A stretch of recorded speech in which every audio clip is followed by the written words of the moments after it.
आज आपको हम सिखाने जा रहे हैं साइंस की परिभाषा। विज्ञान किसे कहते हैं, बहुत ही उसका सटीक परिभाषा है, बिल्कुल समझ में आएगा। तो चलिए हम लोग एक रापची स्टाइल में देखते हैं कि विज्ञान क्या है। तो विज्ञान के लिए हम लोग देखते हैं कि विज्ञान किसे कहते हैं। विज्ञान का परिभाषा है कि प्रेक्षण पर आधारित क्रमबद्ध और सूत्रित ज्ञान को विज्ञान कहते हैं।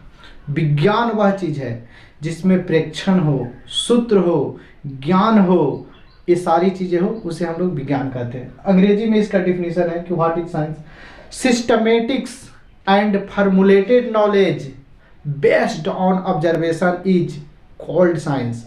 चलिए हम लोग थोड़ा सा इसका डिटेल देखने का प्रयास करते हैं। आपको यहाँ पे विषय का नाम दिख रहा होगा, विषय लिखा हुआ है हिंदी, गणित, विज्ञान। यहाँ पे कुछ इसमें से जो आने वाले शब्द लिखे हुए हैं कि क्रमबद्ध, ज्ञान, सूत्र, प्रेक्षण। तो देखिए जिस सब्जेक्ट में ये हमारे सारे चार जो चीजें हैं ये चारों मिल जाए वही विज्ञान है। जिसमें से यदि इसमें से एक भी नहीं मिलता है तो वो विज्ञान नहीं है। तो हम लोग देखते हैं हिंदी विषय पे देखते हैं, तो क्या हम लोग हिंदी क्रमबद्ध तरीके से पढ़ते हैं कि नहीं पढ़ते हैं? बिल्कुल पढ़ते हैं। क्या किसी बच्चे को 10th लेवल के किताबों को दिया जाए, वो चाहे छोटा बच्चा हो, तो क्या उसे पढ़ने आएगा? नहीं। बिल्कुल उसे एक क्रमबद्ध तरीके से हम लोग हिंदी सिखाएंगे। तो हिंदी को हम लोग क्रमबद्ध तरीके से पढ़ते हैं, इसमें हम सही का निशान कर दिए। उसके बाद देखा जाए क्या हिंदी पढ़ने से ज्ञान की प्राप्ति होती है, तो जी बिल्कुल सही। किसी भी सब्जेक्ट को पढ़ने से ज्ञान की प्राप्ति होती है। तो चलिए इसको भी हम लोग सही कर दिए। अब देखते हैं कि क्या हिंदी को पढ़ने में सूत्र का भी उपयोग होता है, तो जी नहीं, हिंदी में किसी भी प्रकार का सूत्र का प्रयोग नहीं होता है। तो यहाँ पे एक गलत हो गया। और हिंदी में प्रेक्षण भी नहीं होता। आगे हम लोग गणित देखते हैं। क्या गणित हम लोग सिस्टमेटिक ढंग से पढ़ते हैं कि नहीं, क्रमबद्ध तरीके से? तो जी बिल्कुल पढ़ते हैं।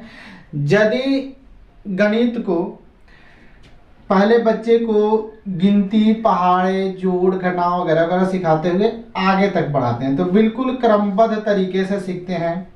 गणित पढ़ने से बिल्कुल ज्ञान की प्राप्ति होती है। गणित में सूत्र मिलता है। अब आता है बात प्रेक्षण का, तो गणित में प्रेक्षण वाला कार्यक्रम नहीं होता। आगे हम चर्चा करेंगे कि आखिर प्रेक्षण क्या है। अब हम लोग आते हैं विज्ञान पे।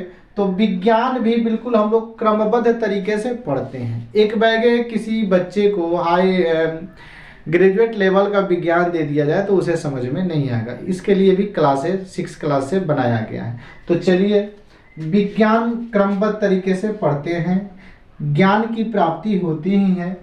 विज्ञान में भी बहुत सारे सूत्र का यूज किया जाता है, जैसे कि दर्पण सूत्र, लेंस सूत्र, तो बहुत सारे सूत्र है, तो इसमें सूत्र आता है।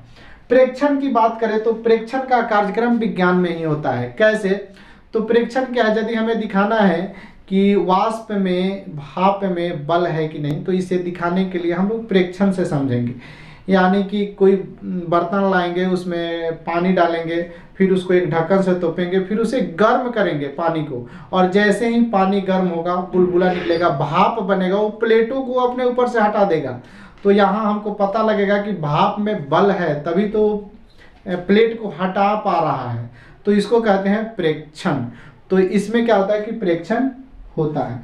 तो देखिए आखिर विज्ञान ही विज्ञान क्यों है, क्योंकि विज्ञान क्रमबद्ध है, इसमें ज्ञान की प्राप्ति होती है, सूत्र भी है और प्रेक्षण भी है। तो चलिए हम लोग विज्ञान को समझ गए।